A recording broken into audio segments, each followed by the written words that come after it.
Welcome to ACEC's 50th anniversary celebration. I'm Jackie McCullough. I'm the Executive Director for the American Council of Engineering Companies of Nebraska. Over the next few minutes, you're going to hear from board members throughout the decades and about their experiences as they provided leadership to the organization. We started out with 11 member firms back in 1967. Bill Michael, who was Executive Vice President of our firm, he and some other principals formed the ACEC. Bill Michael joined Michael out of college at 1951 or so, and was Executive Vice President in the 60s, and was involved in starting and was the first president of ACEC Nebraska. He and some other principals from Omaha and Lincoln just felt that they needed to have more representation, particularly in the legislature and nationally, and they formed the chapter, the first 11 firms. The organization, I think, continues to bring up good leaders and obviously has a voice through the national in Washington that gets some good business things accomplished. So I think it's been pretty static in Nebraska, but I think most of the firms that are in it have been in it for a long time. John E. Olson, as it were, he was actually the third president of ACEC back in 1969, so that would have been 67, 68, 69, 3 years after our founding. So he was maybe the second group. There was maybe a couple, 2 or 3 founders on that first year, but then John came in right after that and quickly jumped on to the board and assumed a leadership position. And I think this is why he got involved in ACEC, was to take ownership in something. If you want to lead something and make something great, you've got to throw it on your back. You've got to own it. And that's, I think, what he did. He wanted to be part of something great, get involved at the grassroots and help this organization build itself up.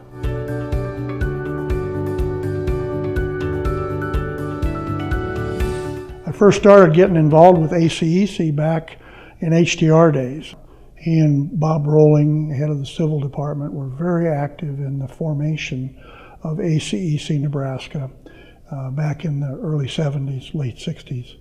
And they instructed me very early on that, you know, if you really want to become a leader and get to know what's happening from the perspective of the engineer in business and private consulting, that you really need to get active, involved in ACEC. The thing I liked about him was it was not a technical organization, strictly a business organization, and I was a neophyte in business. Even though it's somewhat of a friendly rivalry, and we do team together from time to time, ACEC is one of those unique organizations that really brings us together, fighting for a common purpose and to represent our industry. I think the advocacy component, both at the local, state, and federal levels, are all really very important to the mission of ACEC. I've had just a great career doing that, and one of the things about ACEC Nebraska is that in all ACEC chapters is it represents interest, involvement from leaders of other firms, many of which, if not most, who are your competitors. So you learn how to play nice, collaborate, even with people that you compete with on a day-to-day for the best interest of the consulting engineers. I got involved in ACEC because I think it's important to be involved in your profession. It's where we make our living, but I think it's much more than that. I got involved quite a while ago, pretty young in my career, probably in the early 1990s, involved at some of the committee levels, and then had an opportunity to join as a state director in the early 2000s, and spent about a decade on the board of directors, going through all of the chairs of state director through president, past president, and national director. And I really enjoyed that time of bringing people together for a common purpose and trying to improve the quality of not only life, but I guess business for our member firms. I feel that as I became president, that ACEC, both Nebraska and national, were probably the biggest influences on how I ran and what I knew about leadership. A representative from the great state of Texas by the name of Jim Brooks, and he was responsible for getting a piece of legislation through called the Brooks Bill, which basically required federal projects that use architects and engineers to select them on a qualification basis rather than on price.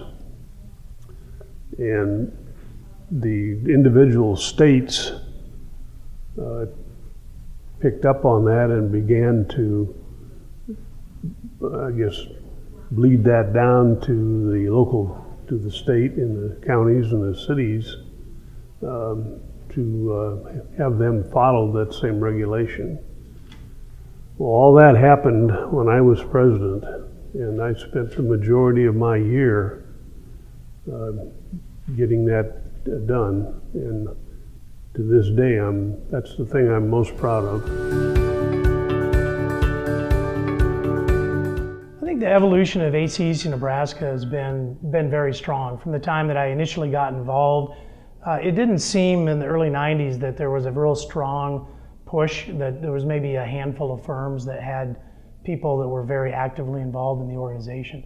And I think that's grown to a much broader base of folks, not only at the leadership levels from the elected leaders of the organization, but also through the committees. And we have a very broad and diverse group of young engineers, as well as the more experienced and mature engineers and scientists that are able to provide that appropriate amount of blend to the organization. The evolution I have seen has been where we've tried to become more inclusive, I'll say, to bring other groups in that maybe aren't infrastructure type groups, whether it be land development, whether it be the mechanical electricals, trying to create opportunities for them to see value in what ACEC can provide to them. Thoughts about how American Council of Engineering Companies has evolved, I would say, much of that is going to be a function of our executive director. Jackie has done a very good job of making sure we stay current with what is important to the state. In the Midwest and in Nebraska in particular, the things that we face here are sometimes different than what they experience on the East Coast or the West Coast. We kind of have a world in and of ourselves right here. As I look back at the history of the leadership through ACEC in Nebraska over the last 50 years, it's fascinating to look at some of the names and some of the great industry leaders that have been involved in this organization. And so even though now I'm getting a little bit long in my career, I look at the young folks that are involved at all different levels at ACEC, and it's pretty neat to think that in the future what they'll be able to accomplish and become leaders in their industry and community as well.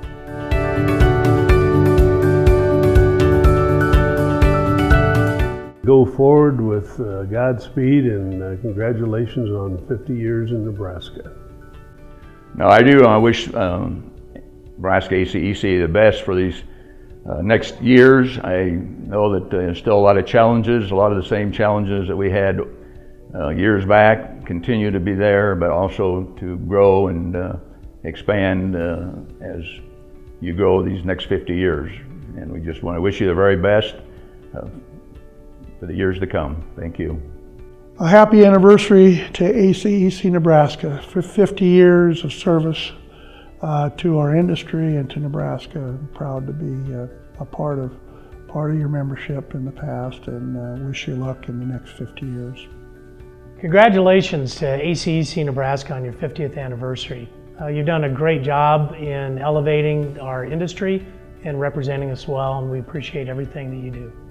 Happy birthday, ACEC. You're a great organization. You're all great people, and let's continue to do great things. A happy anniversary, ACEC Nebraska.